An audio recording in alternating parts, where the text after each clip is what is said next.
Azer Eyyubov yaratıcılığından damlalar. Neyleyim? İlahi, çatmır elim, nazlı nigara. Neyleyim? Vurulup bu sineme her cür yara. Neyleyim?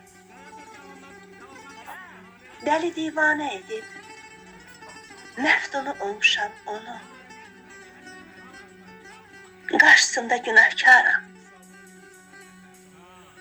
Çekip didara. Neyleyim?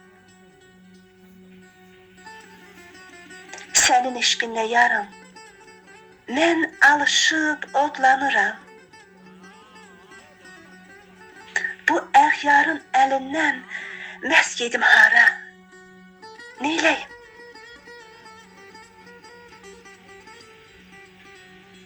Qüdrətim yoxdur qılam, dərdimə çarə. Ey sənəm, əlimdən nə gəlir ki, mən üzü qara. Neyleyim?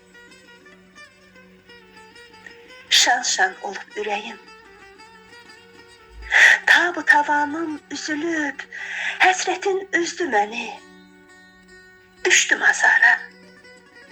Neyleyim? Neçə vaxtdır çəkirəm həsrətini, nazlı nigar. Yolunda olun fəda. Yolunda oldun fəda. Qadım avara. Neyleyim? Azərəm. Azərəm, şükr edərəm. Yoxdur bu dünyada gözüm.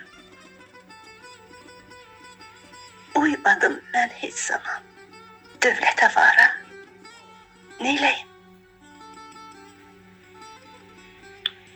Uymadım mən heç zaman dövlətə vara.